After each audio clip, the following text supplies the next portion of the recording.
Bueno, estábamos entonces siguiendo con esto de los engranajes del protestantismo. Es una religión, el protestantismo, fuertemente racionalizante. ¿En qué sentido racionalizante? ¿No? Antes hablábamos de cómo aparece en estos siglos también la estadística, la contabilidad, etcétera. Impone una conducta racional en buena medida en el sentido de que la gloria ahora pasa más bien por el éxito que uno tenga en la vocación. Una de las cosas que sucede con el protestantismo es que uno no puede nunca estar seguro de que la gloria de Dios se manifieste en uno. Lo cual, imagino, si uno tiene un vínculo con Dios, eso debe ser un poco angustiante. Sin embargo, sí hay para el protestantismo una especie de indicio, de signo de que la gloria de Dios se manifestaría en uno, y eso pasa por la vocación, ¿no? Es decir, si a uno le va bien económicamente, si a uno le va bien en su vocación, en su desarrollo vocacional, eso puede ser un índice de que la gloria de Dios se esté manifestando en uno, de que uno está cumpliendo con la obra de Dios, con el lugar asignado a uno.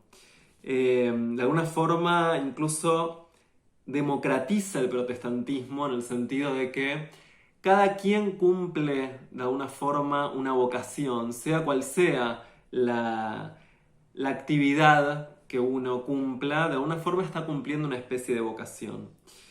Eh, es racionalizante también, decíamos antes, porque inhibe el derroche, ¿no? El derroche es justamente lo contrario al cálculo.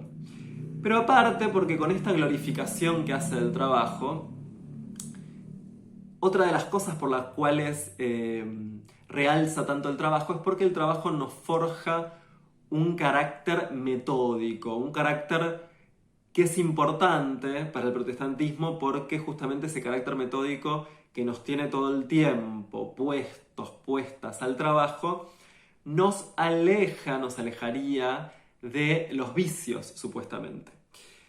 Notemos igualmente que Weber dice, este fue el estuche con el que nació el capitalismo. Sin embargo, el capitalismo luego se va a desprender de este estuche y va a seguir sin ningún tipo de estuche teológico, va a seguir como una maquinaria meramente económica.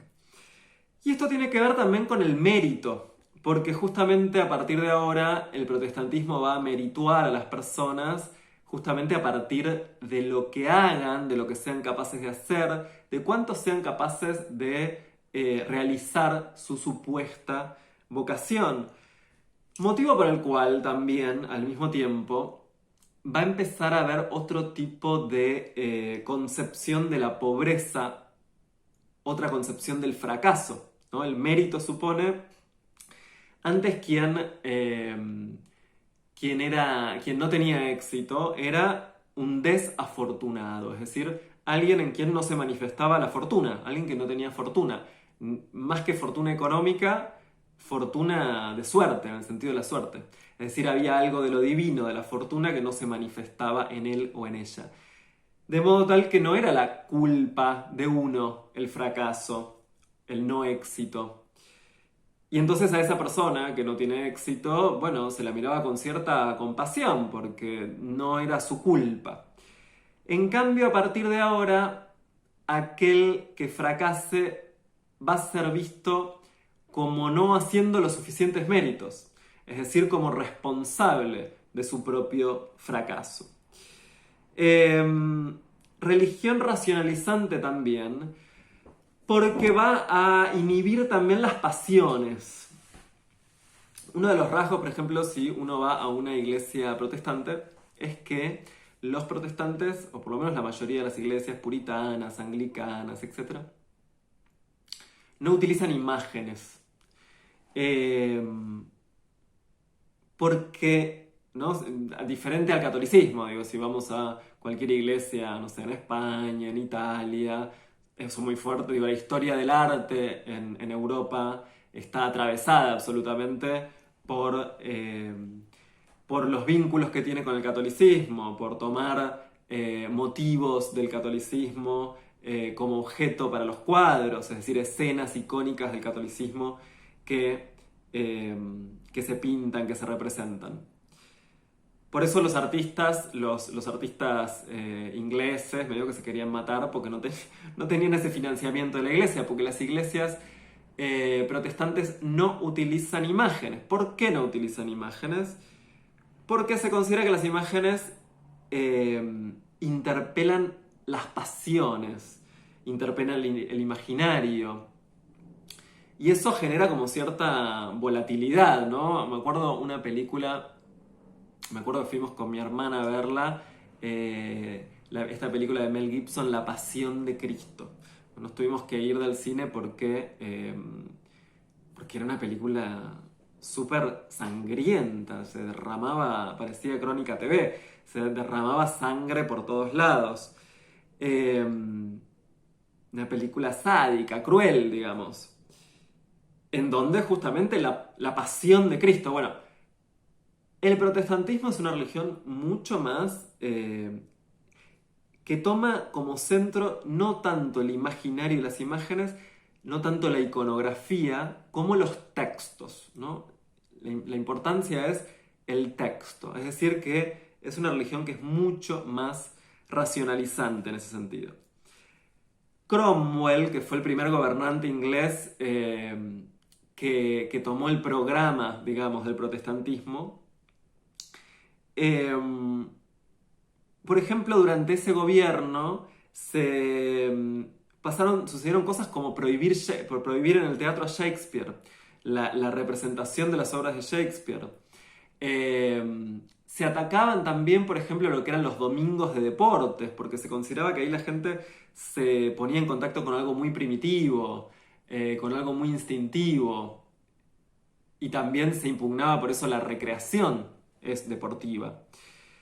Se prohibía Shakespeare, ¿por qué? Porque todo lo que no fuera literatura científica, ensayística, es decir, es muy importante en esta época, un poco después, empieza el utilitarismo.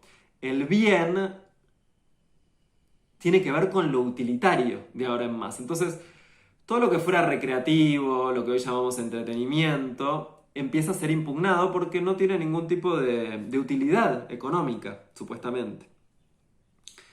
Entonces, Cromwell estaba inspirado en un teólogo que toma Weber acá, que lo analiza Weber. Un teólogo que obviamente se dedica a la cura de almas, y él analiza a este teólogo, a Baxter, en donde todas estas concepciones que estoy contando un poco son las que desarrolla Baxter en sus obras. La gloria entonces para el protestantismo ya no está en la contemplación, sino que está puesta sobre todo en la acción, en el hacer, en el obrar. Ya la voluntad divina no tiene que ver con el ocio, con la contemplación, sino que la voluntad divina tiene que ver con el obrar. Hay que estar todo el tiempo puestos al trabajo. ¿No? Esto, también nos da una idea de cómo se empieza a forjar un carácter de una personalidad que está buscando siempre más, que siempre tiene que buscar más, que no puede descansar en la riqueza, porque también con el capitalismo surge un modo de acumulación. Antes el índice del poder estaba dado por el territorio, es decir, los soberanos más poder tenían cuanto más territorio tenían. Ahora el poder ya no va a estar tanto dado por el territorio, aparece otra forma de acumulación, que es el dinero. Y al revés que el territorio, el dinero es infinito. Entonces la posibilidad de seguir acumulando es infinita. Entonces no se puede descansar en la riqueza, siempre hay que estar persiguiendo más y más. Bueno, a ver, voy a buscar en mis apuntes a ver si tengo algo más que quería decirles. Piensen que todo esto, un poco ya lo dije antes, detrás de todo esto está la idea también del self-made man, la típica narrativa norteamericana del hombre o la mujer que se forjan a sí mismos. Acuérdense, quienes van a heredar, el país que se va a fundar con este tipo de espíritu capitalista y protestante es Estados Unidos. Bien, bueno, hasta acá lo que tenía para decirles. Espero que les haya gustado, que les haya interesado.